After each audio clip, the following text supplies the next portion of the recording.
Welcome to Uma's home. இந்த video இன்றைக்கி பார்த்தீங்கன்னா ரொம்ப நாள் நீங்கள்லாம் கேட்டுட்டு இருந்த பிரியாணி மசாலா வீடியோ தான் இன்றைக்கி நான் போட போகிறேன். பிரியாணி மசாலா ப்ளஸ் இறால் பிரியாணி ரெண்டுமே இன்றைக்கி செஞ்சு காமிக்க போகிறேன். வாங்க வீடியோக்குள்ளே போய் எப்படி பண்ணலான்னு பார்க்கலாம். இப்போ வந்து ஃபஸ்ட்டு பிரியாணி மசாலாவுக்கான இன்க்ரீடியன்ட்ஸ் பார்த்துக்குவோம். நான் ஒரு 15 அன்னாசி பூ எடுத்திருக்கேன், 3 ஜாதிக்காய், ஒரு 6-7 பெரிய பட்டை, ஒரு 10 பிரிஞ்சி லீஃப், சாஜிரா 2 ஸ்பூன், 2 ஸ்பூன் கிராம்பு, கல்பாசி 2 ஸ்பூன், ஏலக்காய் ஒரு 2 ஸ்பூன் எடுத்திருக்கேன், மராட்டி முக்கு ஒரு 6-7 எடுத்திருக்கேன், 2 ஸ்பூன் மல்லி முழு மல்லி எடுத்திருக்கேன், ஒரு 6-7 வரமிளகாய். இப்போ இது எல்லாமே நம்ம வந்து ட்ரை ரோஸ்ட் பண்ணிக்கலாம். இது வந்து பிரியாணி மசாலா நான் ஹோம்மேடாக நான் வீட்டில் இப்படி தான் செஞ்சு வச்சுக்குவேன். லைட்டாக ஹீட் வந்தால் போதும், எதையும் போட்டு ரொம்ப கரிக்கிற வேண்டாம். சிம்மில் வச்சுட்டு போட்டு லைட்டாக ஒரு பெரட்டி எடுத்துருங்க. ரொம்ப கருகிடுச்சுன்னா அதோட டேஸ்ட்டே மாறிடும். உங்கள்கிட்ட இன்னும் என்ன இன்க்ரீடியன்ட்ஸ் இருக்கோ நீங்கள் சேர்த்துக்கலாம். அப்படி இதுலேயும் உங்களுக்கு பிடிக்காது எதுவும் இருந்தால் நீங்கள் அதை குறைச்சிக்கவோ இல்லை ஸ்கிப் பண்ணிக்கவோ செஞ்சுக்கலாம். எல்லாமே நான் லைட்டாக போட்டிருக்கேன். சாஜிரா உங்ககிட்ட இருந்தால் சேர்த்துக்கோங்க, அப்படி இல்லைன்னா நீங்கள் ஜீரகம் கூட, நார்மல் ஜீரகம் கூட சேர்த்துக்கலாம். எல்லாமே நம்ம ட்ரை ரோஸ்ட் பண்ணியாச்சு. ஜாதிக்காயை நான் இப்போ வந்து கீழே வச்சு உடச்சி எடுத்துக்கிறேன். ஏன்னா மிக்சியில் அப்படியே போட்டோன்னா ரொம்ப சவுண்டாக இருக்கும். நம்ம உடச்சி எடுத்துக்கலாம். இப்போ இது எல்லாத்தையுமே ஆற விட்டு நம்ம மிக்சியில் நல்லா அரைச்சி வச்சுக்கலாம். அதுக்கு முன்னாடி நீங்கள் சேனலை இப்போ தான் ஃபஸ்ட் டைம் பார்க்குறீங்கன்னா சப்ஸ்கிரைப் பண்ணிக்கோங்க.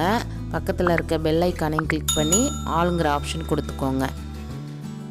அவ்வளோதான், நான் அரைச்சி எடுத்துட்டேன். சூப்பராக ஹோம்மேடு பிரியாணி மசாலா ரெடி ஆகிடுச்சு.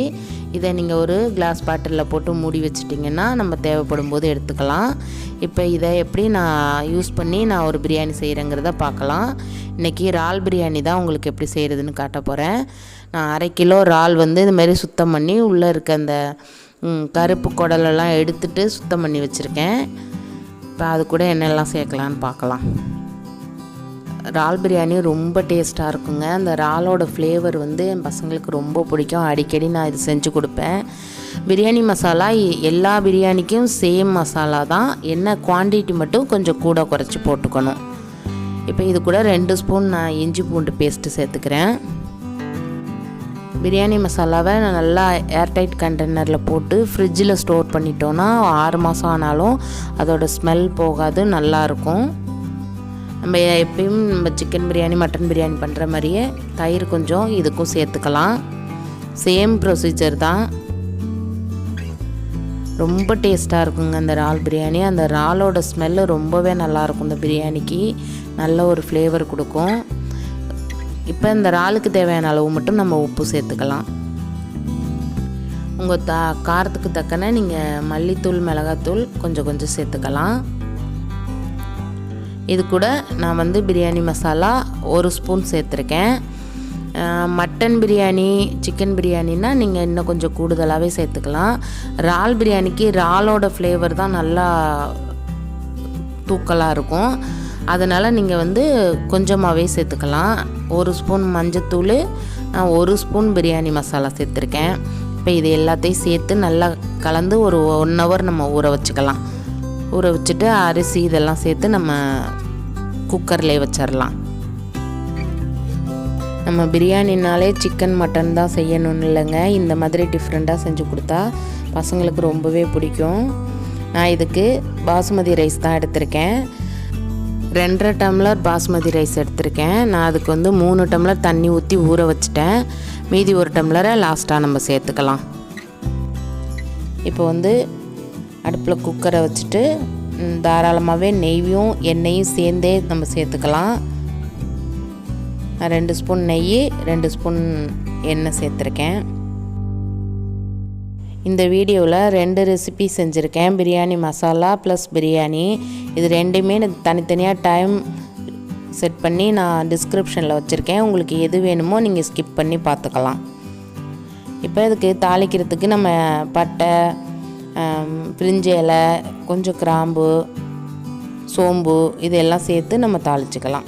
அது கூட கருவேப்பிலையும் சேர்த்துக்குங்க. புதினா மல்லித்தலை இருந்தால் நிறையவே சேர்த்துக்கலாம், ரொம்ப நல்லாயிருக்கும்.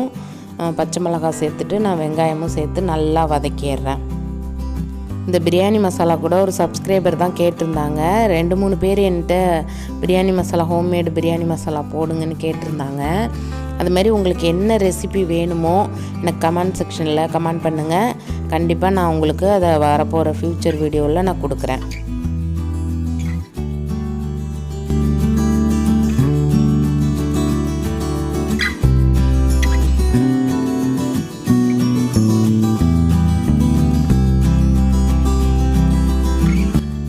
வெங்காயம் சூப்பராக வதங்கிருச்சுங்க. இப்போ நம்ம தக்காளியும் லைட்டாக வதக்கிட்டு நம்ம பெரட்டி வச்சுருக்க இறாலையும் அது கூடவே சேர்த்துடலாம். ஆல்ரெடி நம்ம சேனலில் இறால் தொக்கு, இறால் 65 இதெல்லாம் செஞ்சுருக்கேன். இது எல்லாமே நான் ஐகார்டில் கொடுக்குறேன், நீங்கள் போய் செக் பண்ணி பார்த்துக்கோங்க. அவ்வளோதாங்க, 1 hour ஊறியிருந்த இப்போ அந்த இறாலை அது கூட சேர்த்துக்க போகிறோம். இப்போ நம்ம ஆல்ரெடி அரிசியில் 3 டம்ளர் தண்ணி ஊற்றி ஊற வச்சுருக்கோம். இப்போ இன்னும் 1 டம்ளர் தண்ணி இந்த மசாலா கூட நம்ம அந்த கிண்ணத்தில் ஊற்றி நம்ம இது கூட சேர்த்துக்கலாம். நம்ம இறாலுக்கு மட்டும்தான் இப்போ உப்பு சேர்த்துருக்கோம். ரைஸ் சேர்க்கும்போது கொஞ்சம் உப்பு சேர்த்துக்கலாம். இறால் நல்லாவே வதங்கி வந்துருச்சுங்க. இறால் சீக்கிரமே குக் ஆகிடும், அதனால் ரொம்ப நேரம் வதக்கணும்னு இல்லை. ரொம்ப வதக்கணுன்னா ரப்பர் மாதிரி ஆகிடும். இப்போ ரைஸை நம்ம அது கூட சேர்த்தாச்சு. தண்ணி எல்லாமே ஊற்றி பாசுமதி ரைஸுக்கு 1க்கு 1.5 அந்த மாதிரி கணக்கில் தான் நம்ம வைக்கணும். தண்ணி அப்படியே கொஞ்சம் அதிகமானாலும் குழஞ்சிடும், அதனால் பாஸ்மதி ரைஸுக்கு பார்த்து வைங்க தண்ணி. இப்போ நம்ம ரைஸுக்கான உப்பை இது கூட சேர்த்துடலாம்.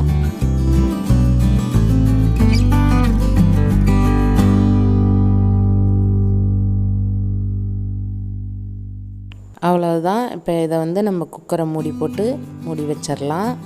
நான் இந்த டம்ளரில் தாங்க அரிசி எடுத்தேன், அதால் 1 டம்ளர் அரிசினா 1.5 டம்ளர் தண்ணி ஊற்றினா போதும்.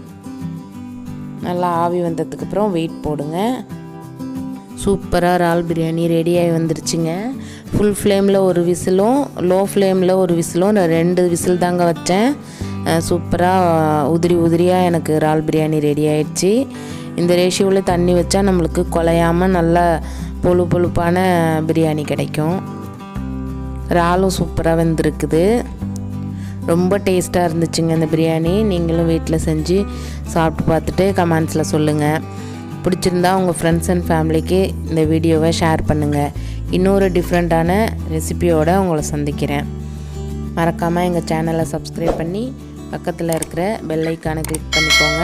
நோட்டிஃபிகேஷனில் நான் போடுற புது வீடியோஸ்லாம் உங்களுக்கு அப்போக்கிப்போ வந்து சேரும். இன்னொரு டிஃப்ரெண்ட்டான ரெசிபியோடு சந்திக்கிறேன். தேங்க்யூ.